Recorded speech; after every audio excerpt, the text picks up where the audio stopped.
Hai, Assalamualaikum. Bertemu lagi kita dalam Bycam Studio Informasi bola sepak terbaik untuk anda. Jadi Mat, video kali ni aku nak teruskanlah update pasal transfer rumours Liga Malaysia pada musim 2025 musim 2026 untuk beberapa kelab lagi seperti pasukan JDT, Selangor, Kuching City dan juga pasukan Negeri Sembilan. Ada update sedikit lah juga pasal pasukan KL City. Jadi kita mulakan dengan pasukan JDT. Nampaknya JDT telah mengumumkan yang 11 pemain mereka iaitu 4 pemain tempatan dan juga 7 pemain import bakal meninggalkan pasukan JDT pada musim hadapan. Dan untuk 4 pemain tempatan tersebut adalah Farizal Malias dan juga Safiq Rahim. Dua nama yang cukup legend, dua nama yang cukup lama lah bersama dengan pasukan JDT. Jadi aku harapkan yang JDT ni boleh lawat special farewell untuk dua pemain legend ni. Jadi karier mereka untuk musim hadapan masih menjadi tanda tanya lah sama ada mereka bakal berpindah ke pasukan lain ataupun bersara ataupun mana tahu nak ikut jejak langkah Adil jadi coach, itu masih jadi tanda tanya lah. Jadi seterusnya untuk dua pemain tempatan yang lain adalah Izham Tarmizi dan juga Ramadan Saifullah. Dan seterusnya untuk 7 pemain import JDT yang bakal meninggalkan pasukan JDT adalah yang pertama adalah Jordi Amat, Hazel Rodriguez, Murilo, Jonathan Vera, Alvaro Gonzalez, Roque Mesa dan juga Moraes. Di samping itu ada juga desas-desus yang mengatakan kelab Brazil iaitu Sport Recife cuba memancing berselah untuk masuk ke kelab tersebut. Untuk kemasukan pemain, nampaknya pasukan JDT begitu rancak lah membawa ramai pemain-pemain ternama ke pasukan mereka. Paling mengejutkan adalah masukan dua pemain warisan baru Harimau Malaya iaitu John Irazabal dan juga Hector Hevel. Ini ramai jugalah yang menjadi persoalan, ramai juga yang menyokong, ada juga yang mempersoalkan kemasukan mereka. Yelah dah elok-elok main kat Europe, datang pula main kat Liga Malaysia, yang mana kita tahu Liga Malaysia kita ni memang kualiti memang tak adalah sebaik-baik kat Europe. Tapi aku percaya yang mereka datang ke Liga Malaysia ni bukan kerana kualiti Liga Malaysia, tapi kerana namanya pasukan JDT. Kalau kita tengoklah ranking Opta juga nilai pasaran pasukan JDT ni lebih unggul, lebih gah lah berbanding kelab John Irazabal Sabah FC tu dan juga kelab Hector Hevel iaitu Portimonense. Jadi sudah tentulah dengan adanya visi daripada misi pasukan JDT, dengan adanya TMJ lagi menguatkanlah keyakinan mereka untuk join pasukan JDT. Jadi aku harapkan dengan kemasukan mereka lah ke pasukan JDT dapat juga kuatkan skuad Harimau Malaya. Sebab apa? Kalau kita tengok kat skuad JDT ni ramai juga pemain-pemain Harimau Malaya. Jadi sudah tentulah Irazabal juga Hector Hevel dapat chemistry yang baik, dapat teruskan main dengan skuad Harimau Malaya insya-Allah. Seterusnya, JDT juga telah mengumumkan kemasukan pemain Seri Pahang iaitu Ibrahim Manusia yang telah berusia 23 tahun. Seorang pemain defensive midfielder yang bermain dengan cukup baik. Kalau tengok body beliau pun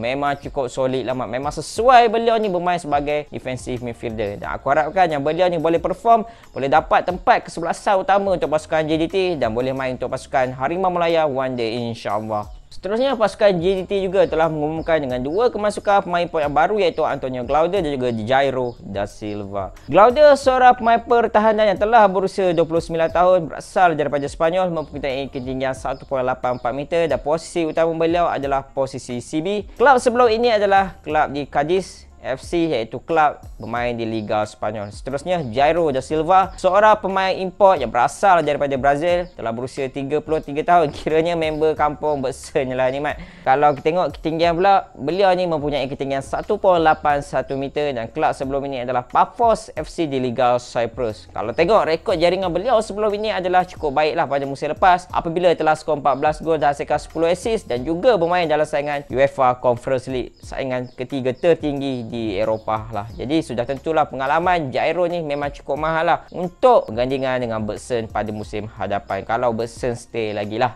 Seterusnya untuk pasukan Selangor, nampaknya beberapa pemain pasukan Selangor telah meninggalkan pasukan iaitu Daniel Asri, Zaimi Pin, Khalil Jambo, Yohandri Orozco, Ali Oluan dan juga Ronnie Fernandez. Dan setakat ni Selangor baru mengumumkan seorang pemain import baru saja yang join skuad Selangor iaitu bintang daripada Thailand iaitu Picha Aotra. Jadi Picha Aotra ni telah berusia 29 tahun, pemain import daripada negara Thailand, mempunyai ketinggian 1.69 meter dan posisi utama beliau adalah posisi tengah. Kelab sebelum ini adalah beliau bermain dengan kelab Muangthong United. Dan untuk pengetahuan korang, beliau ni ada pernah jugalah bermain dengan skuad kebangsaan pasukan Thailand dan ada 9 caps lah untuk skuad kebangsaan pasukan Thailand. Jadi kalau kita tengok untuk pasukan Selangor ni memang cukup menarik lah. Sebab apa? Ramai pemain import di bahagian serangan telah meninggalkan pasukan Selangor, termasuk Ali Oluan, Ronnie Fernandez dan juga Yohandri Orozco. Jadi cukup menarik lah. Aku rasa Selangor memang ada plan yang cukup baik nak bawa pemain ternama di bahagian serangan lah. Jadi siapa pemain tersebut? Yang ni kita kena tunggulah. Kita kena tunggu official Malaysia daripada Selangor. Nak tengok siapa pemain-pemain di bahagian serangan yang Selangor bakal bawa masuk nanti. Seterusnya untuk pasukan Nogori 9. Boleh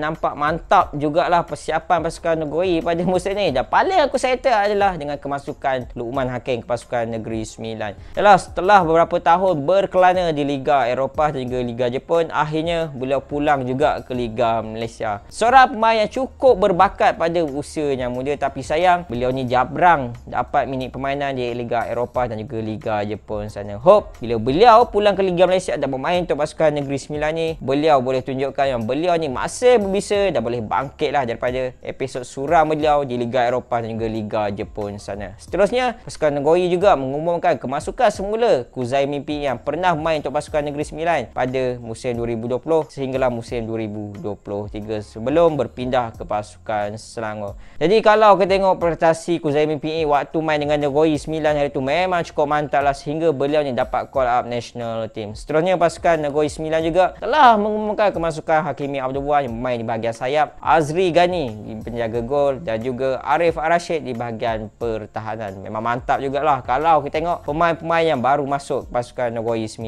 ni, man. Tak hanya pemain saja, nampaknya pasukan Nogori juga berjaya merekrut jurulatih tempatan yang cukup ternama, yang cukup baik taktikal beliau, iaitu Nizam Jamil. Nampaknya persiapan pasukan Nogori memang on top lah pada musim hadapan. Seterusnya, update untuk pasukan Kuching City. Nampaknya mereka telah mengumumkan 3 kehadiran pemain import yang baru, iaitu Scott Wood, pemain daripada Filipina yang bermain di posisi pertahanan yang telah berusia 25 tahun. Seterusnya, Joe Pedro, pemain import daripada Timor Leste yang bermain di bahagian sayap yang telah berusia 27 tahun. Dan yang ketiga adalah Ronald Wan Nganjah, main import daripada Canberra yang telah berusia 33 tahun dan posisi utama beliau adalah posisi penyerang. Dan ada update sedikit lah untuk pasukan KL City. Dihabarkan mereka bakal mendapat 3 khidmat pemain loan daripada pasukan JDT, iaitu Syamil Kuti Abah, Hidalgo dan juga Safawi Rashid. Dan kalau mereka ni masuk, memang ramai lah pemain loan daripada pasukan JDT sama dengan pasukan KL City pada musim hadapan. Jadi man, itu sajalah video aku untuk kali ni untuk update transfer rumours. Dan kalau ada lagi, insyaAllah next kita orang akan buat lagi lah transfer rumours seterusnya. Jadi itu sajalah video aku untuk kali ni. Jangan lupa untuk tekan like, share dan juga komen. Assalamualaikum.